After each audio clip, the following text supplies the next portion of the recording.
Hello students, हम कर रहे थे area related to circle NCERT में एक्सरसाइज 12.2 का। अब बारी है क्वेश्चन नंबर 13 की, बट उससे पहले मैं आपको बता दूं जो बच्चे चैनल पे न्यू आए हैं, ओके बच्चों, तो इस चैनल पे मैंने 1700 से ऊपर वीडियोस अपलोड कर दी हैं, ठीक है। एनसीईआरटी एग्जाम्पलर और जो रेफरेंस बुक है आपकी एशान वगैरह सभी के लेक्चर्स पड़े हुए हैं, ठीक है। आप जाके विजिट करिए और बहुत अच्छी तरीके से टॉपिक्स आपको समझ में आएंगे, मेरा वादा है, ठीक है। लास्ट ईयर बच्चे यहाँ से पढ़ के 95-96 भी लेके आए हैं, ठीक है। तो चलिए आप पढ़ के देखिए, तब आपको चीज़ें समझ में आएंगी। आइए हम स्टार्ट करते हैं question number 13, okay, area related to circle exercise 12.2 का। इस क्वेश्चन में बोलता है round table covers has 6 equal design has shown in the figure, ठीक है बच्चों। ये राउंड टेबल कवर है, ठीक है, सर्कुलर शेप की है और इसमें 6 इक्वल डिजाइन है। देखिए ये डिजाइन है, जो मैंने ऐसा शेड कर रखा है ना, ये डिजाइन है, ठीक है बच्चों। तो बोल रहा है if the radius of the cover is 28 centimetre, तो सपोज ये रेडियस कवर का सेंटर है और रेडियस कवर कह रहा हूँ, सॉरी, ये सर्कुलर कवर का सेंटर है, ठीक है बच्चों, और इसका रेडियस कितना है 28। तो अगर हम यहाँ कंस्ट्रक्शन करें, इसको ऐसा ज्वाइन करें, इसको ऐसा ज्वाइन करें, ठीक है, इसको ऐसा ज्वाइन करें, इसको यहाँ से ज्वाइन करें, ये ऐसे, ये पॉइंट O है, इसको यहाँ लिख दो, O इसका सेंटर है, ठीक है, ऐसा हमने ज्वाइन कर दिया। तो रेडियस कितना बच्चों इसका 28 सेंटीमीटर है, सही। कह रहा है find the cost of making the design at the rate of ₹0.35 पर सेंटीमीटर स्क्वायर। यानी कि समझिए बच्चों, आपको डिज़ाइन का कॉस्ट निकालना है, सिर्फ डिज़ाइन का कॉस्ट निकालना है, ठीक है। और 1 सेंटीमीटर स्क्वायर में डिज़ाइन करने का कॉस्ट कितना आता है, ₹0.35। तो बच्चों 2 सेंटीमीटर स्क्वायर में डिज़ाइन करने का खर्च कितना आएगा, इसको 2 से मल्टीप्लाई कर दोगे तो ये वाली, ये वाली, ये वाली, ये वाली, ये वाली और ये वाली, ये कितनी डिज़ाइन है, टोटल 6 डिज़ाइन है। और मेरा तो फिगर नहीं सही बना होगा, बट ये सभी डिज़ाइंस इक्वल हैं बच्चों, आपस में इनका एरिया क्या है, इक्वल है। तो कुछ नहीं करना आपको एक डिज़ाइन का एरिया निकालना है और उसको 6 से मल्टीप्लाई कर देना है। क्यों? क्योंकि ऐसे कितने डिज़ाइन हैं, 6, तो एक डिज़ाइन का एरिया निकाल लो, उसको 6 से मल्टीप्लाई कर दो, जो आंसर आएगा वो टोटल एरिया आएगा जिस पे हमको डिज़ाइन करना है, ठीक है बच्चों।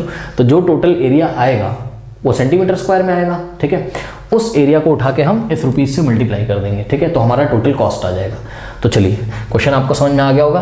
तो हम एरिया ऑफ 1 डिज़ाइन निकालेंगे। पहले इसको नाम दे देते कुछ, ये पॉइंट A है, इसको नहीं, यहाँ से करते हैं, सपोज ये पॉइंट A है, ठीक है, और ये पॉइंट क्या है, B है, और ये O है। तो आपको ध्यान से देखिए बच्चों, दिख रहा होगा यहाँ पर कि AOB ये पूरा एक सेक्टर है, A और इसका नाम P रख दो, चलो ठीक है। तो AOBPA ये पूरा क्या है, सेक्टर को कौन बनाता था, एक आर्क और 2 रेडियस, तो ये एक सेक्टर है। तो इस सेक्टर का बच्चों पहले हम एरिया निकाल लेंगे और सेक्टर का एरिया निकालने के बाद उसमें से ट्रायंगल AOB को माइनस कर देंगे तो सेगमेंट का एरिया आ जाएगा, और जो सेगमेंट का एरिया होगा वही डिज़ाइन का एरिया होगा। तो ये जो बच्चों सेगमेंट का एरिया है, सेगमेंट कौन बनाता है, कॉर्ड और आर्क, ठीक है। तो जो शेडेड रीजन है इसी को हम सेगमेंट यहाँ पे बोल रहे हैं। तो सेगमेंट का जो एरिया होगा बच्चों वही डिज़ाइन का एरिया होगा, सेगमेंट का जो एरिया होगा वही वन डिज़ाइन का एरिया होगा। हिंदी में लिख रहा हूँ, फील आ जाएगा। कुछ बच्चे बोलेंगे हिंदी में लिख दिया, अरे क्या हो गया यार। चलो अब देखो बच्चों, पहले तो सेक्टर का एरिया निकालो, उसमें से ट्रायंगल माइनस करोगे, लेकिन सेक्टर का निकालने के लिए आपको क्या पता होना चाहिए, सेक्टर का, सपोज ये पॉइंट हो, सेक्टर का निकालने के लिए आपको एक थीटा पता होना चाहिए। अब थीटा कैसे निकालोगे, ये टोटल 6 पोर्शन है और 6 पोर्शन सभी आपस में इक्वल है, एरिया सभी के इक्वल है, ठीक है। तो ये वाला एंगल निकालने के लिए हम क्या करेंगे, 360 को 6 से डिवाइड कर देंगे, सही है। तो कितना आ जाएगा 60 डिग्री, यानी कि यहाँ 60 डिग्री, यहाँ भी 60 होगा, यहाँ भी 60 होगा, यहाँ भी 60, यहाँ भी 60, यहाँ भी 60, ठीक है। 60 को 6 टाइम्स आप ऐड करोगे 360 आएगा बच्चों, ओके। तो ये एंगल कितना हो गया 60 डिग्री, ओके, कोई दिक्कत नहीं है। अब हम क्या करते हैं, O से एक परपेंडिकुलर ड्रॉ करते हैं, सामने, ठीक है। ये गंदा हो जा रहा है थोड़ा सा। O से हमने यहाँ एक परपेंडिकुलर ड्रॉ किया, सपोज ये पॉइंट M पे आके मीट करता है, ये परपेंडिकुलर है, ठीक है। और ये पूरा एंगल कितना था 60 डिग्री।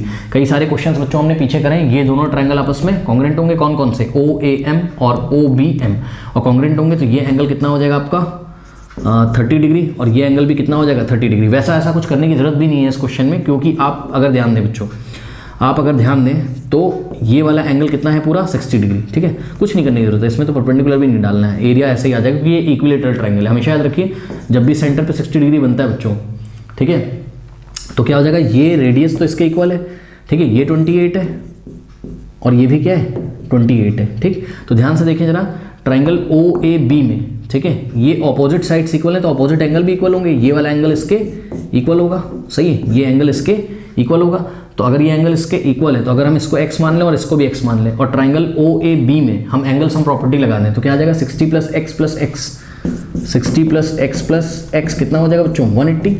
तीनों एंगल्स का सम कितना हो जाएगा 180। अच्छा बच्चे कंफ्यूज होंगे, ये x और ये x डिग्री मैंने क्यों मान लिया, x डिग्री भैया angle opposite to equal sides are equal. ये वाली साइड इसके इक्वल है ना, तो इसके ऑपोजिट ये वाला एंगल और इसके ऑपोजिट ये वाली साइड के ऑपोजिट ये वाला, दोनों आपस में इक्वल होंगे, दोनों एंगल आपस में इक्वल होंगे। तो मैंने इसको x और इसको भी x अज्यूम कर लिया, तो x + x 2x + 60 = 180, x + x 2x + 60 = 180। 60 को राइट में भेजो तो 180 - 60 कितना हो जाएगा 120, और यहाँ से x की वैल्यू निकालोगे तो 120 डिवाइडेड बाय ये 2 मल्टीप्लाई में इधर आके डिवाइड में हो जाएगा, तो x की वैल्यू बच्चों आ गई 60। यही मैं आपको दिखाना चाहता था। तो ये एंगल भी 60 है और ये एंगल भी क्या है 60 है। Hence triangle OAB is an equilateral triangle. Okay, तो triangle OAB is an equilateral triangle. Why equilateral triangle बच्चों? बिकॉज इक्विलेटरल ट्राइंगल के का हर एक एंगल इक्वल होता है, 60 60 60 होता है, हर एक साइड भी इक्वल होती है। और what is the formula for area of equilateral triangle? Area of ये सभी बच्चे प्लीज याद कर लें, कई बार आ रहा है एक्सरसाइज में। एरिया ऑफ इक्विलेटरल ट्राइंगल का बच्चों फॉर्मूला क्या होता है? √3/4 into side square, √3/4 into side का स्क्वायर। सही है। और इस क्वेश्चन में √3 की वैल्यू 1.73 लेनी है। तो चलिए सबसे पहले मैं ट्राइंगल का एरिया निकाल ले रहा हूँ, ठीक है, और फिर सेक्टर का निकाल के सेक्टर में से ट्राइंगल माइनस कर देंगे।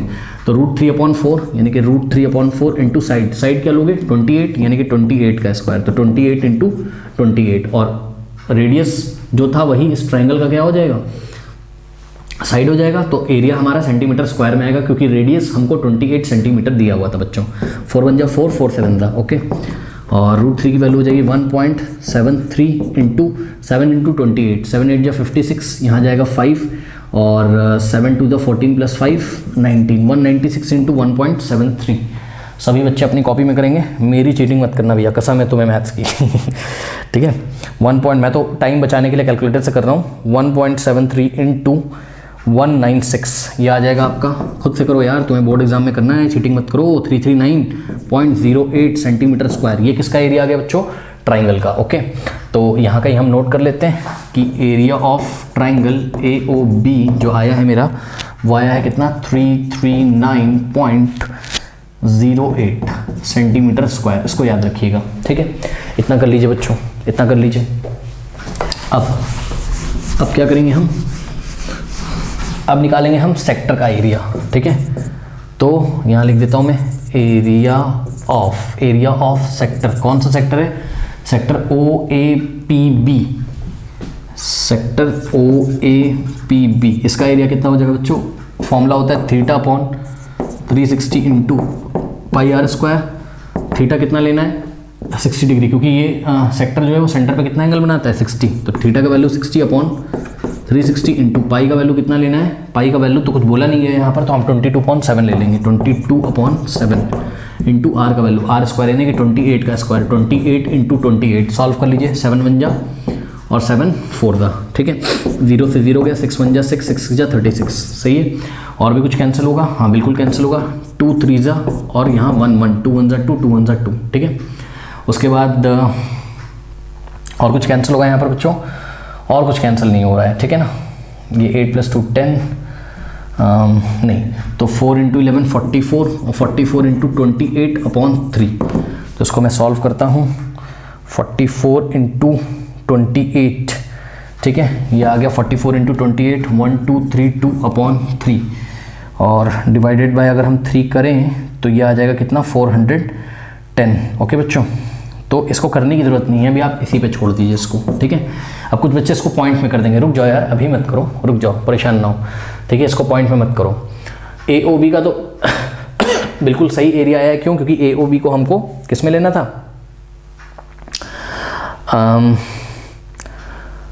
बच्चों ये शायद ट्राइंगल का एरिया कुछ गड़बड़ आ रहा है क्या? एक बार मैं चेक कर लेता हूँ, कुछ बच्चों ने किया होगा, शायद उनका सही आया होगा, मेरा गलत आंसर आ रहा है, एक बार देख लेते हैं।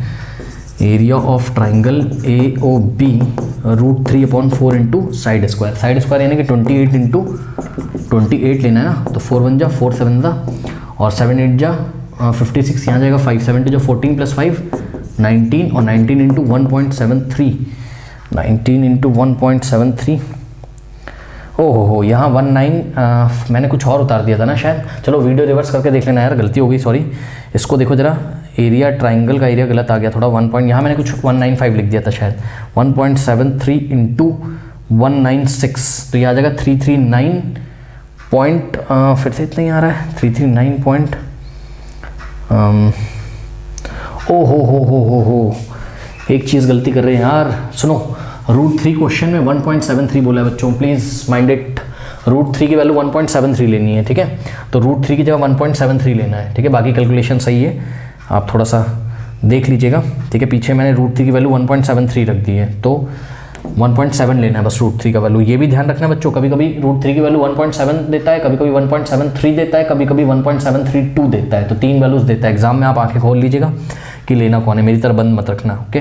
1.7 इंटू 196, 1.7 इंटू 196, तो ये आ जाएगा 333.2, ओके। ये आ जाएगा 333.2 सेंटीमीटर स्क्वायर, ये AOB का एरिया आ गया बच्चों, ठीक है।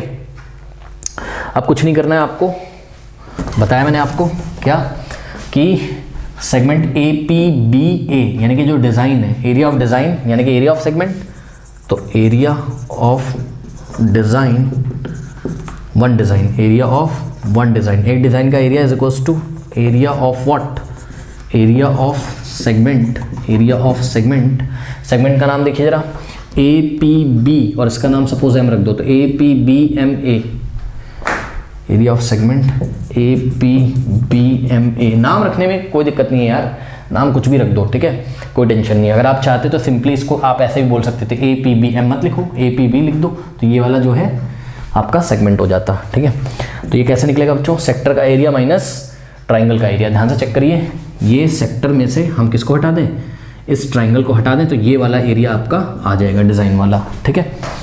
तो सेक्टर का कितना है 1232/3 माइनस ट्राइंगल कितना आया है 333.2 और यूनिट होगी, क्योंकि इसका भी सेंटीमीटर स्क्वायर, इसका भी, तो यूनिट होगी पूरे की सेंटीमीटर स्क्वायर, ओके। तो अब इसको हमें करना है बच्चों सॉल्व, ठीक है। अब सॉल्व करने में क्या चालाकी करेंगे समझिए जरा, देखिए बच्चों समझिए, ये एरिया ऑफ वन सेगमेंट आया है, एरिया ऑफ वन सेगमेंट कर लीजिए। अब देखो, अगर आप इसको यहाँ पे सॉल्व करने के चक्कर में फंसे ना बच्चों, आप हो जाओगे परेशान, क्योंकि समझो इसको 3 से डिवाइड लगाओगे, ठीक है, बार बार रिपीट करेगा, कटेगा नहीं पूरी तरीके से। आप चेक कर लीजिएगा भाई, ऊपर वाला है 3 की टेबल में तो आ नहीं रहा है, चेक करो, 2 + 3 5, 5 + 2 7, 7 + 1 8, 8 3 की टेबल में नहीं आ रहा है, यानी कि 3 से नहीं कटेगा। और अगर आप काटने की कोशिश करोगे तो परेशान करेगा आपको, रिपीट करेगा, तो ऐसा नहीं करना है, मैं आपको बता रहा हूँ। समझिए इस क्वेश्चन को कैसे करेंगे, कैसे आपका आंसर ढंग से आएगा, ठीक है। देखिए, आपको तो टोटल कॉस्ट निकालना था किसका, 6 डिज़ाइन पूरे बनाने के। अभी तो एक डिज़ाइन का एरिया है ना बच्चों, तो 6 डिज़ाइन का एरिया कितना होगा, इसको 6 से मल्टीप्लाई करेंगे, तो area of 6 designs, area of 6 designs, 6 designs का एरिया बच्चों, इस पूरे को उठा के 6 से मल्टीप्लाई करो। ध्यान से चेक करो, ये जो एरिया आया है यानी कि 1232/3 माइनस 333.2, ये जो एरिया है इसको 6 से मल्टीप्लाई करना है बच्चों। अब समझिए जरा, जब आप इस पूरे को 6 से मल्टीप्लाई करोगे, सही है, यूनिट क्या आएगा इसका, सेंटीमीटर स्क्वायर, ठीक है।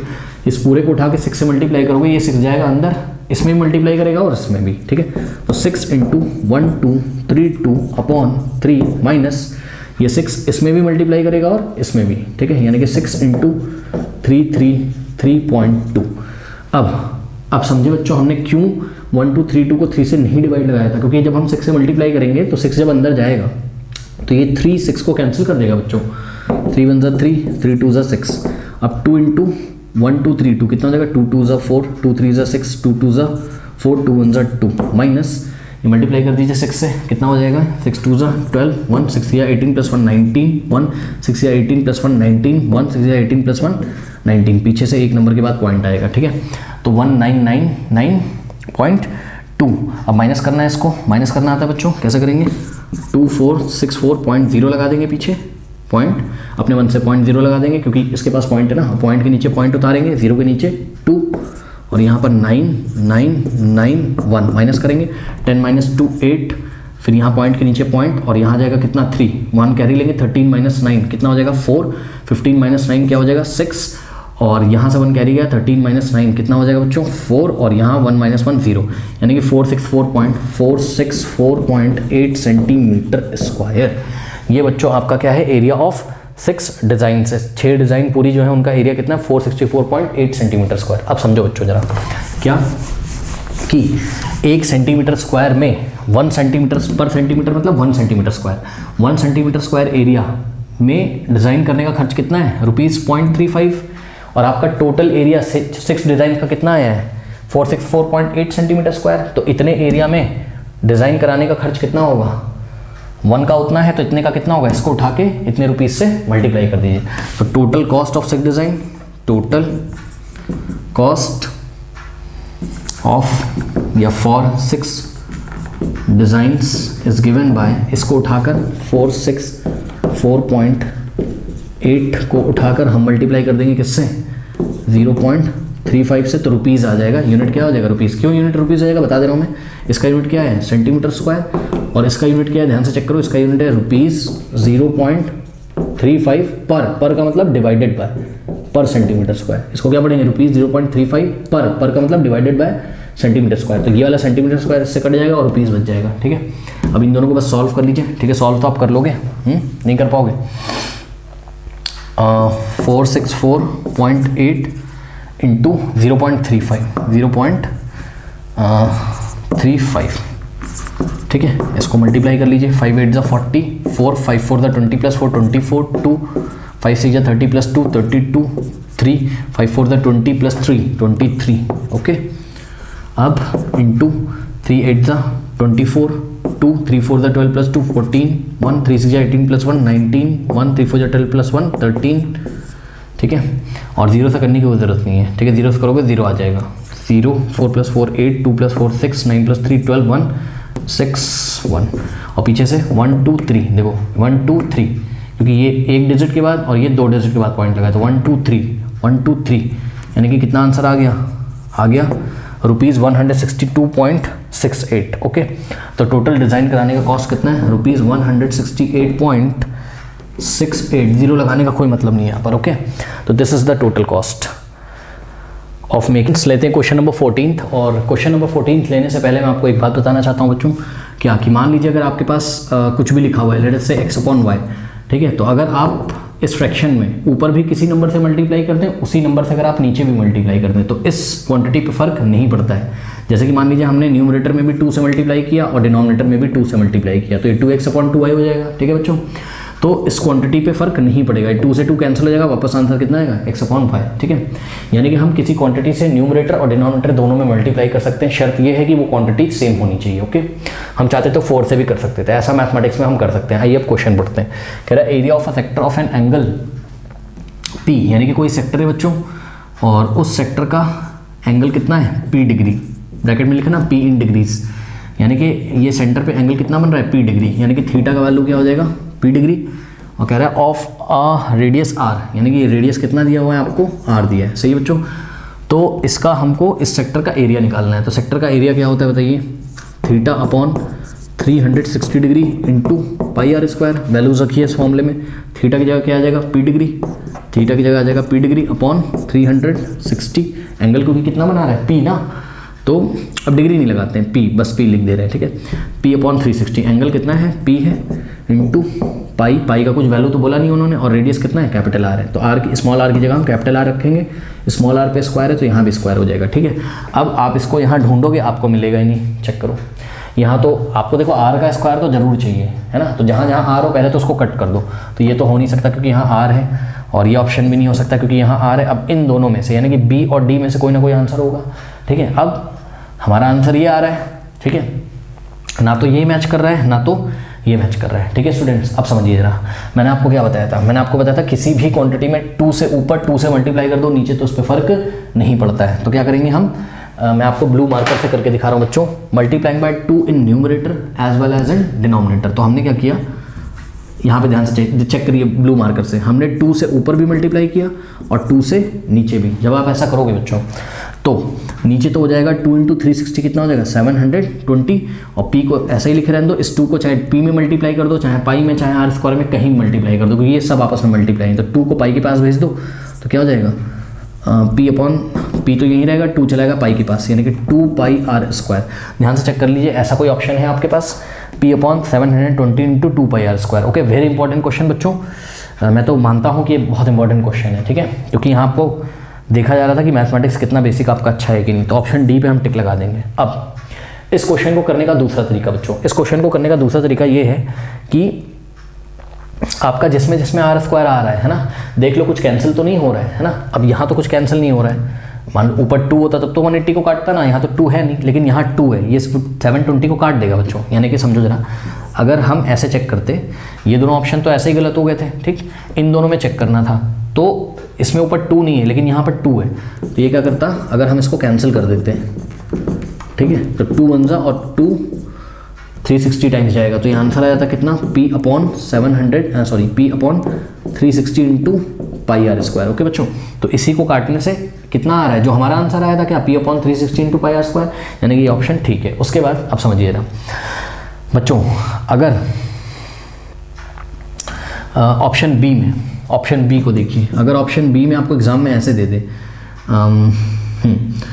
हमारा आंसर क्या आ रहा था, pi p upon 360, theta upon 360 into pi r square. Exam में आपको ऐसे भी परेशान कर सकता है, समझिए, जैसे कि मैंने आपको बताया था न्यूमरेटर में आप 2 से मल्टीप्लाई 2 से डिवाइड कर सकते हो, ठीक उसी तरीके से न्यूमरेटर में आप 2 से डिवाइड और डिनोमिनेटर में भी आप 2 से डिवाइड कर सकते हो बच्चों। ओके, तो यानी कि 2 से p में डिवाइड और 2 से 360 में डिवाइड, तो ये आ जाएगा आपके पास क्या, ध्यान से चेक करिएगा, p/2 into pi r square upon 2, और यहाँ जाएगा 180, कट जाएगा ना, 2 से 360 कटेगा 180, ऐसा भी आपको दिखाया जा सकता है एग्जाम में, p upon 2 upon 180 pi r square. तो ध्यान रखिएगा, ये भी आंसर ठीक होता अगर होता यहाँ ऑप्शन में, तो ठीक है, ये ना होता वो होता तब भी आंसर हमारा ठीक होता।